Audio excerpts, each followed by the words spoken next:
Karibuni Aroma of Zanzibar. Leo nawaletea mapishi ya mikate ya naan yenye siagi na kitunguu thom. Na kwa upishi wangu leo mimi nahitaji unga wa ngano kiasi vikombe 4, yani grams 512 au nusu kilo. Na pia nimetumia sukari vijiko viwili vidogo, na pia baking soda nusu kijiko kidogo, na baking powder pia nusu kijiko kidogo. Resipi hii hatutumii hamira. Na pia chumvi kiasi robo kijiko mpaka nusu kijiko utakavyopenda mwenyewe. Na hapa natayarisha kitunguu thom ambayo nimetumia kiasi chembe 6 hivi, nimezikata ndogo ndogo, alafu nimezitwanga kama hivi. Alafu nimetia na unga wa bizari nzima, yani uzile kiasi nusu kijiko, na hii sio lazima kama hutopenda. Alafu utachanganya vizuri. Alafu nimetia na kitunguu thom changu lokisaga kiasi nusu kijiko. Na tutatumia na yogurt, yani maziwa lala kiasi nusu kikombe, yalikuwa hayana ladha, na mafuta ya kupikia yoyote kiasi vijiko viwili vikubwa. Alafu changanya vizuri mpaka upate kiasi madonge madonge hivi.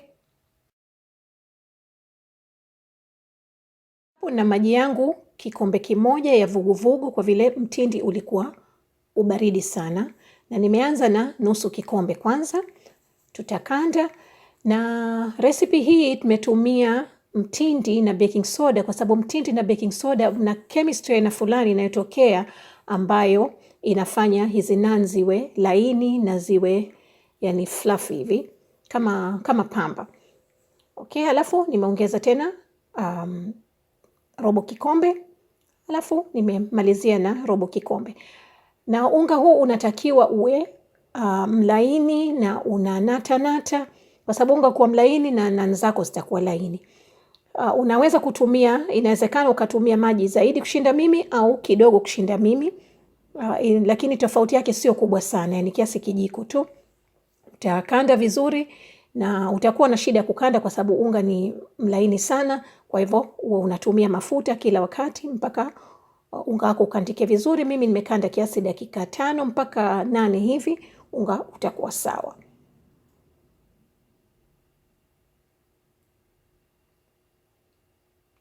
Kimaliza hapo, utatia kwenye chombo chako chochote kile. Nimetumia lile bakuli tuloanzia kukandia.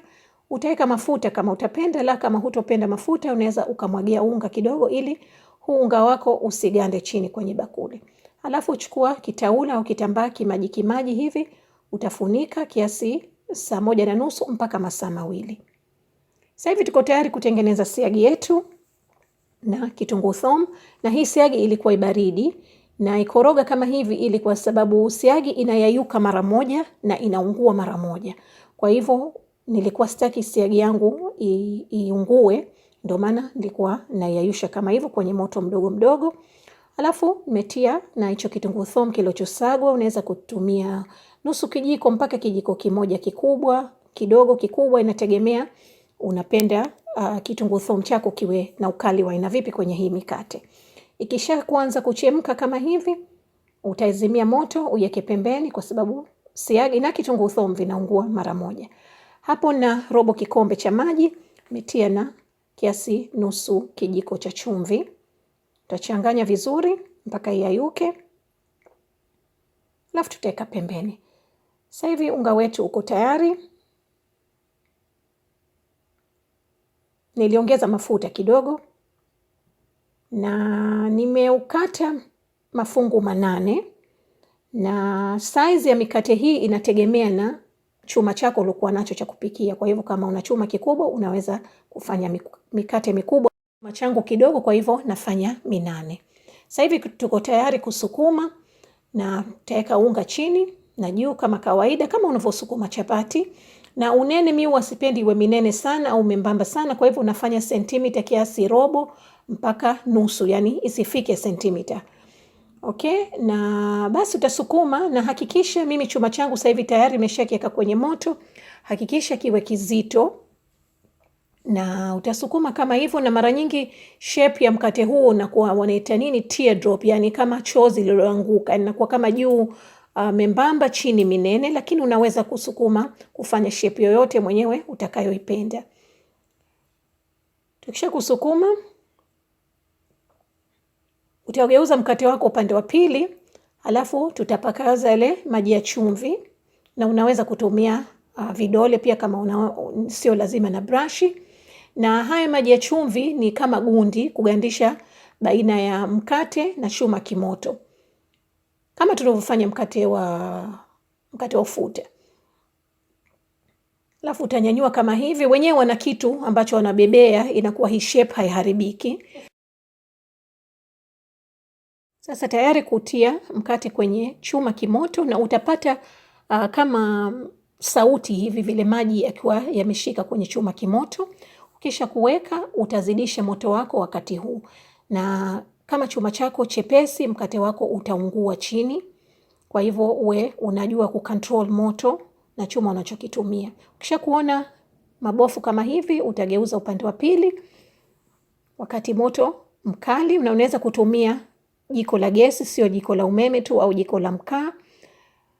Kama hivyo, unaweza kuweka mara 2 mara 3 mpaka upate rangi inayokuridhisha mwenyewe.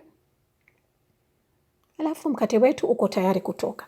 Na mara nyingine kama ushapika mikate 2 au 3, saa nyingine mkate unakuwa unaanguka ukiugeuza, kwa hivyo utakikosha chuma chako kwa maji, alafu utaendelea kupika.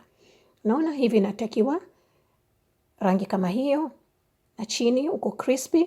Alafu tuko tayari kupaka siagi yetu yenye kitunguu thom. Na pia mikate hii unaweza kulia kitu chochote utakachopenda, na shape kama nilivyosema yote, na nimejaribu kukufanyeni wa duara pia muone kama shape hii inaweza kufanyika. Sisi tumelia mikate hii, tumelia mchuzi wa dal, wa desi, wa nazi ambao nimeshatoa video, na samaki wa kukaanga na mboga ya mchicha ambayo inshallah nikimaliza video hii nitakuleteni na mapishi hayo. Basi mkate wetu mnavyoona kama hivyo mzuri, na pia mlaini kama mnavyoona. Asanteni sana kwa mapishi zaidi. Karibuni Aroma of Zanzibar, na mtakuta vipimo na viungo vote hapo chini kwenye description box chini ya tarehe. Asanteni.